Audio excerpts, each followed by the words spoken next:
मदेजी boys degree college में आवाज़ T जे सॾ ते सकाफ़ती प्रोग्राम कयो वियो आहे।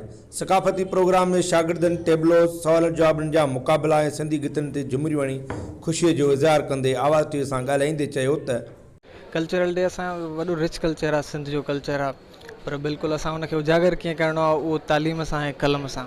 जेको मां साईं जन जो जज़्बो ॾिठो, हिते जे स्टूडेंट्स जो जज़्बो ॾिठो, माशाअल्लाह उहे भरपूर मेहनत करे रहिया आहिनि। अहिड़े तरीक़े सां असां सिंध खे तरक़ी ॾियाराईंदासीं। ही प्रोग्राम असांखे मल्हायूं पिया जॾहिं त असांखे ॾाढी ख़ुशी पई थिए ऐं दिलनि मां ॼण आवाज़ पियो अचे त हीउ ॾींहुं सालनि खां बाद में न हर रोज़ मल्हाइणु खपे ऐं सिंध खे उजागर कजे।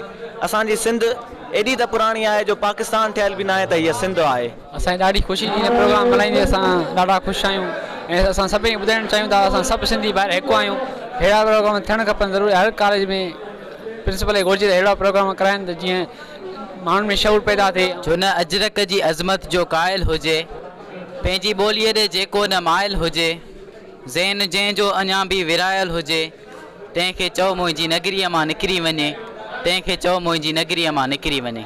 माशाअल्लाह असांखे ॾाढी ख़ुशी महसूस थी आहे। असांजो जेको आहे कल्चर डे आहे, इन ते असां जेको आहे सुबुह सां ख़ुशी सां उथी करे पंहिंजा कपिड़ा पाए करे अजरक टोपी पाए करे आयासीं असां पंहिंजे कॉलेज में।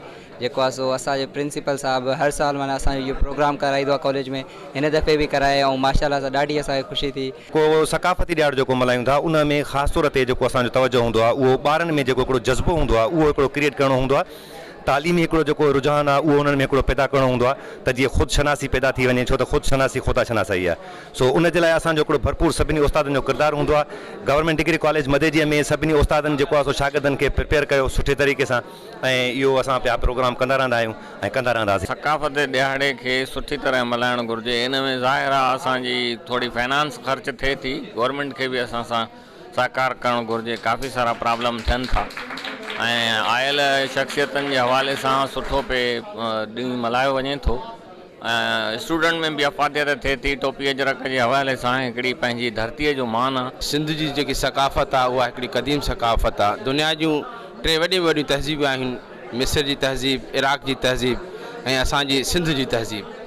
ऐं इन्हनि सभिनि मां जेकी पुराणी तहज़ीब आहे उहा असांजी सिंध जी तहज़ीब आहे। जेको मोहनजो दड़ो असांजो उनजी शानदार असांजो हिकिड़ो माज़ी आहे। ऐं तइलीम जे हवाले सां ॾिसो त असां सिंध जा माण्हू हज़ारे साल पहिरीं लिखणु पढ़ण जो फ़न ॼाणींदा हुआसीं। जेको मोहनजे दड़े मां जेके स्टैम्प मोहरूं निकितियूं आहिनि जंहिं ते लिखाई आहे इहा निशानी थी करे त असां जेके सिंधी क़ौम आहियूं हज़ारे साल पहिरीं असां लिखियलु पढ़णु ॼाणींदा हुआसीं। तव्हां आवाज़ टीवी वारनि खे लखें किरोड़े मुबारकूं हुजनि त तव्हांजो जेको आहे 3 डिसंबर जो ॾिहाड़ो आहे उहो असां मदेजी में जेके मदेजियन सेलिब्रेट करण जे हवाले सां एडवांस में उनखे लबेक करे असां उहो मल्हायो आहे जेके आहिनि। ऐं उन्हनि जो जेको आहे स्लोगन जेके आहिनि आवाज़ टीवी वारनि जो आहे त तालीम ऐं टेक्नोलॉजी।